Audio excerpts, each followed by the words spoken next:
Bonjour à toutes et à tous. Je suis ravie de vous accueillir aujourd'hui pour un moment de partage privilégié, une conversation de cœur à cœur comme nous pourrions l'avoir dans le calme de mon cabinet médical.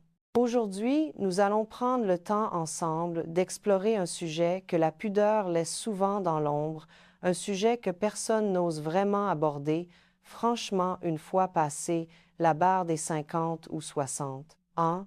Et pourtant, c'est exactement à cet âge, cette période charnière de notre existence, que certaines petites habitudes presque invisibles peuvent littéralement tuer la flamme dans votre couple, abîmer votre santé intime ou faire fuir définitivement votre partenaire. Imaginez la scène, vous la connaissez peu, vous venez de vivre un moment magnifique, une parenthèse hors du temps. Votre cœur bat encore la chamade, vos corps sont chauds apaisés, collés l'un à l'autre dans une douce léthargie. Et soudain, en moins de 30 secondes, tout s'effondre.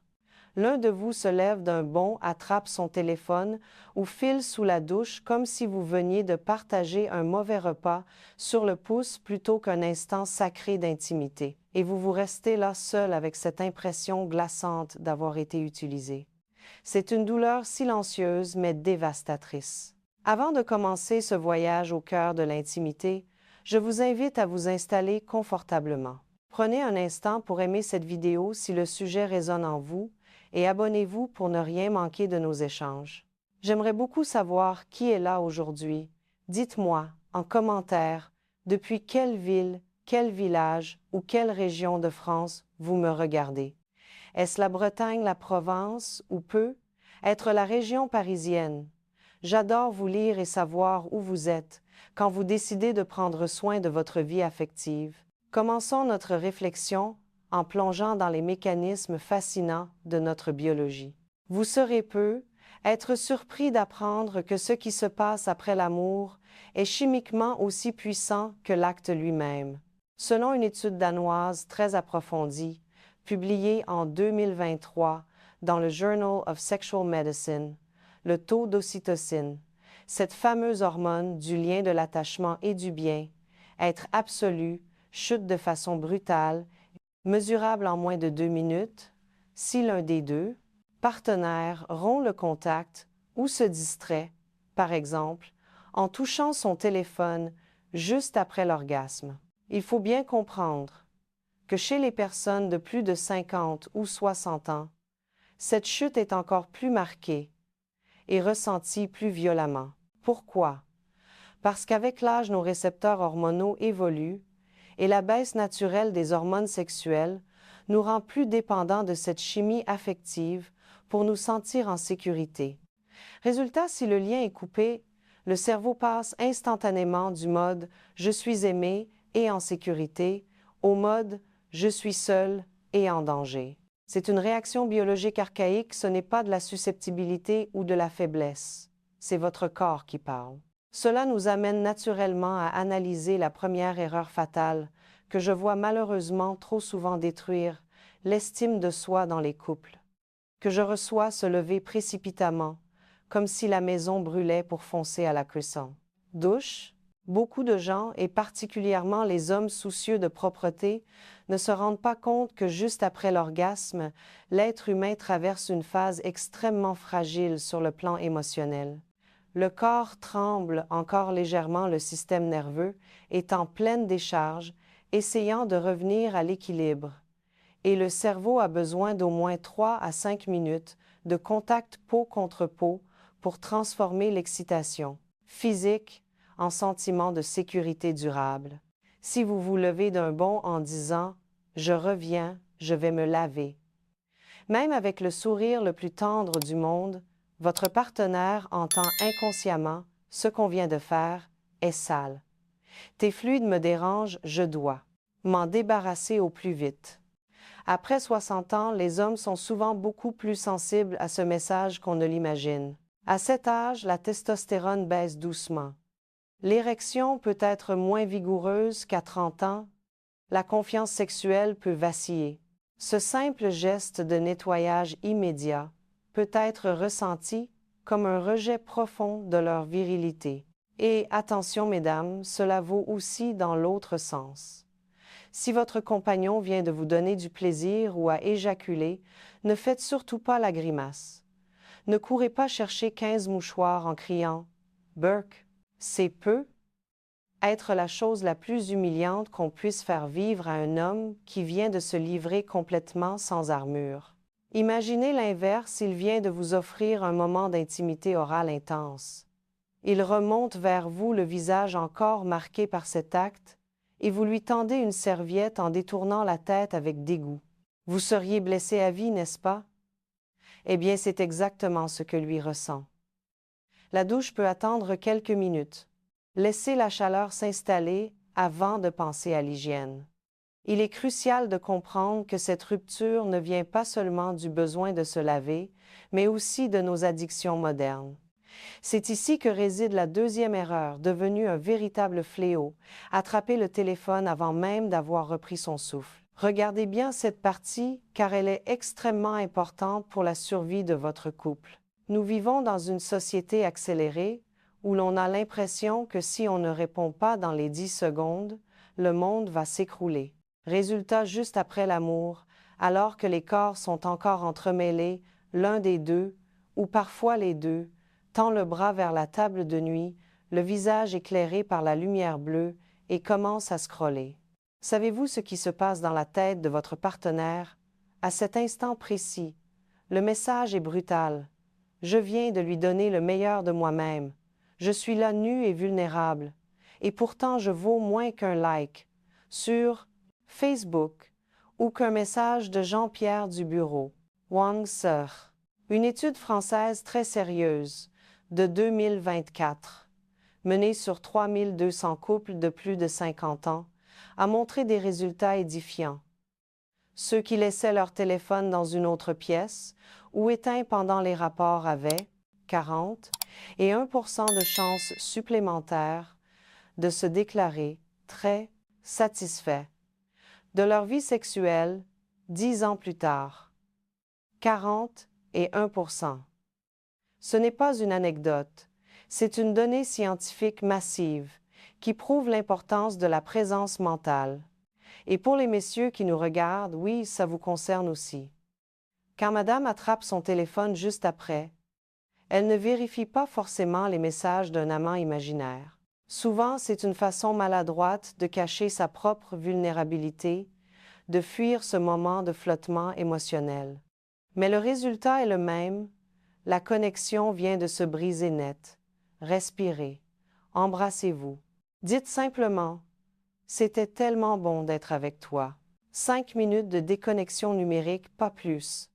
Vous verrez la différence immédiatement dans le regard de l'autre. Cependant, je ne voudrais pas que vous pensiez que je vous conseille de négliger votre santé physique au profit de l'émotion. Il y a un équilibre à trouver, notamment concernant la vessie. L'erreur numéro 3 serait de ne pas aller faire pipi ou au contraire d'y courir comme si votre vie en dépendait sans dire un mot. Vous allez être surpris d'apprendre ceci. Mais c'est une réalité anatomique incontournable. Après 50 ans, plus de 60% des infections urinaires féminines, cystites et parfois des complications plus graves comme les décides, pyélonéphrite, sont directement liées à un rapport sexuel survenu dans les 48 heures précédentes. C'est ce qu'on appelle poétiquement la cystite de la lune de miel, mais elle ne touche pas que les jeunes mariés, bien au contraire. Avec la ménopause, la chute des estrogènes entraîne une modification des tissus, la muqueuse vaginale et urétrale devient plus fine, moins bien irriguée, et l'acidité naturelle qui protège des microbes diminue. Résultat, les bactéries qui traînent naturellement sur la peau, sur le gland ou dans vos propres sécrétions remontent beaucoup plus facilement le long de l'urètre vers la vessie. Le geste qui sauve est simple. Urinez dans les 15 minutes qui suivent le rapport, même si vous n'en avez pas envie, même 3 gouttes. Cela permet d'évacuer mécaniquement par le flux 90% des germes qui auraient pu s'inviter. Des études de l'Association européenne d'urologie en 2024 confirme que ce simple geste divise par 8 le risque de cystite postcoïtale chez les femmes ménopausées. Messieurs, vous n'êtes pas à l'abri non plus. Une prostatite ou une urétrite, ça fait très mal et ça se soigne difficilement. Mais attention, il y a la bonne et la mauvaise façon de le faire. La mauvaise façon, vous bondissez du lit, vous claquez la porte de la salle de bain, vous tirez la chasse d'eau bruyamment et vous revenez 2 minutes plus tard en disant « Bon, c'est bon, je suis propre ». Votre partenaire entend « J'évacue tout ce qui vient de toi ». La bonne façon, celle qui préserve l'amour, vous restez blotti 5 minutes. Vous embrassez votre amoureux dans le cou et vous murmurez « Je vais juste faire un petit pipi pour éviter les soucis de santé.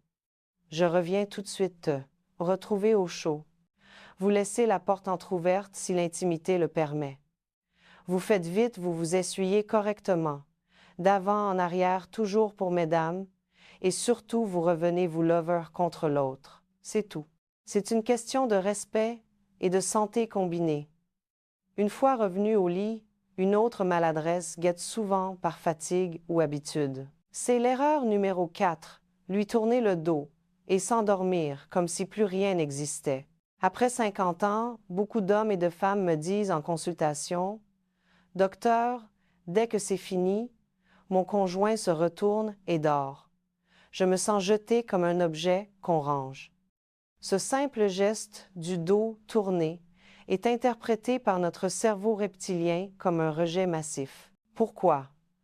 Parce que pendant l'orgasme, on libère une quantité énorme d'ocytocine et de prolactine, ces hormones qui nous rendent mous et ouverts. Si on rompt brutalement le contact physique, visuel et tactile, le cerveau passe en quelques secondes du sentiment « je suis aimé » au sentiment « je suis seul au monde face au vide ». Chez l'homme de plus de 60 ans, la période réfractaire, le temps nécessaire avant une nouvelle érection, est déjà plus longue et la fatigue survient plus vite. Tourner le dos, c'est la goutte d'eau qui peut faire déborder le vase des insécurités. Je vous donne un exemple concret, celui de Marc, 58 ans, et Claudine, mariée depuis 30 ans. Claudine avait pris l'habitude depuis sa ménopause et ses bouffées de chaleur de se retourner immédiatement vers le bord du lit pour chercher de la fraîcheur. Marc, sans rien dire, a fini par arrêter de la toucher.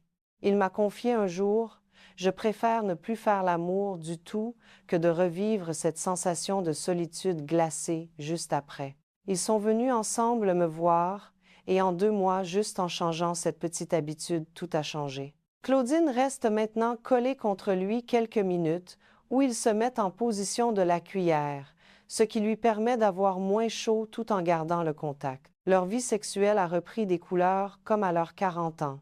L'astuce est toute simple. Restez face à face ou en cuillère, au moins, jusqu'à ce que la respiration de l'autre devienne régulière. Caressez-lui le dos, la joue, les cheveux.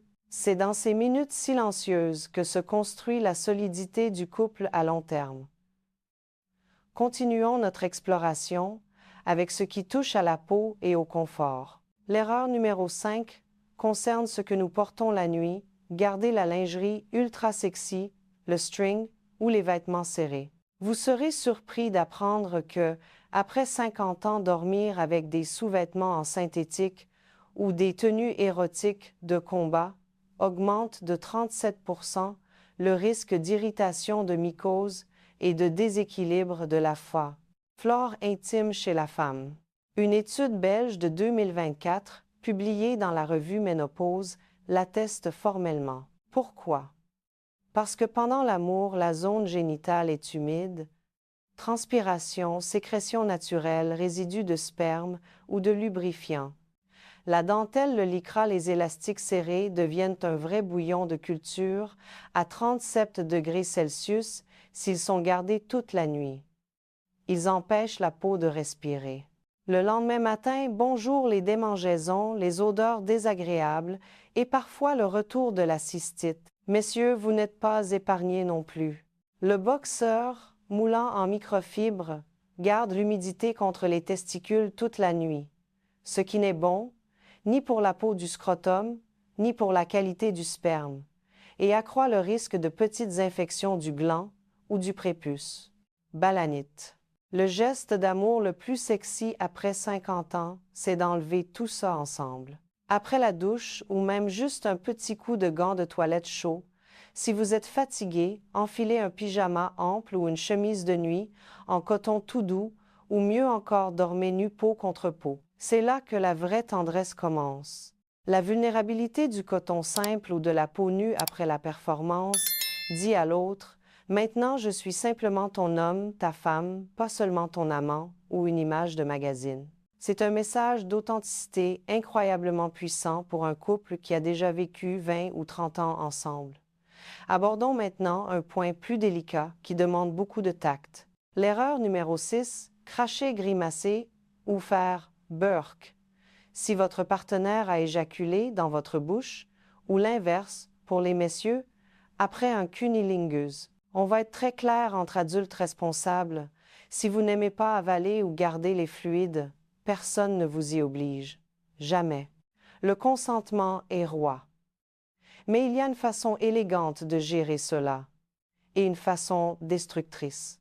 La façon destructrice, c'est de retirer la bouche au dernier moment, de cracher bruyamment dans le drap ou sur la serviette en faisant une grimace théâtrale de dégoût.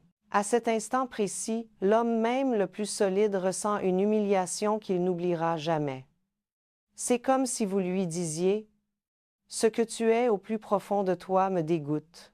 Après 50 ou 60 ans, beaucoup d'hommes ont déjà des doutes sur leur désirabilité. Ce geste peut suffire à les faire décrocher sexuellement pendant des mois, voire créer des troubles de l'érection psychologique. La façon élégante. Soit vous avez décidé ensemble avant que vous avaliez, beaucoup de femmes le font après la ménopause, car le goût change et cela devient parfois plus facile ou moins tabou.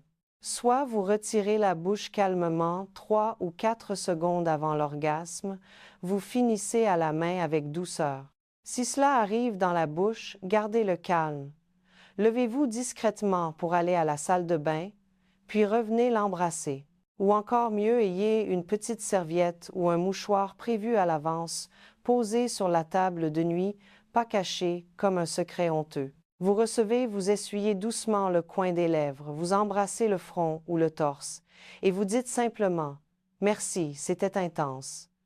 Pour les hommes qui pratiquent le cunnilingus, c'est le même principe. Si vous émergez avec le visage couvert de sécrétions et que vous vous essuyez frénétiquement en frottant, comme si c'était toxique, elle le ressent exactement pareil comme une salissure. Restez un instant la tête contre sa cuisse. Embrassez-la doucement ailleurs. Essuyez-vous tranquillement avec la serviette prévue. C'est une marque de respect immense. Un couple que je suis depuis 3 ans, Marie et Patrick, 59 et 62 ans, m'a raconté que leur vie sexuelle était presque morte parce qu'elle crachait systématiquement avec une moue de dégoût. En une seule séance, ils ont mis en place la règle de la serviette discrète et du retour immédiat dans les bras. Patrick m'a dit, les larmes aux yeux, « Docteur, pour la première fois de ma vie, je me sens vraiment désiré, pas juste toléré. » Enfin, et c'est peu, être le point le plus crucial pour la santé mentale de votre partenaire, l'erreur numéro 7, la phrase qui tue. Celle qu'aucun homme, après 50 ans, ne pardonnera jamais vraiment. Vous êtes allongé encore, attendri, l'armure est tombée. Et là, au lieu de profiter de la douceur, vous lâchez une phrase du style « C'était bien, mais franchement, mon ex savait vraiment mieux faire ça » ou « Tu sais, à ton âge, je m'attendais à plus de tenue » ou même le pire « Bon, c'était sympa, mais ce n'est clairement pas ton point fort, le sexe. » Arrêtez tout de suite. Ce que vous venez de faire s'appelle une castration verbale. Et chez un homme mature, elle est presque toujours définitive. Je vais vous expliquer pourquoi c'est si grave d'un point de vue neurologique.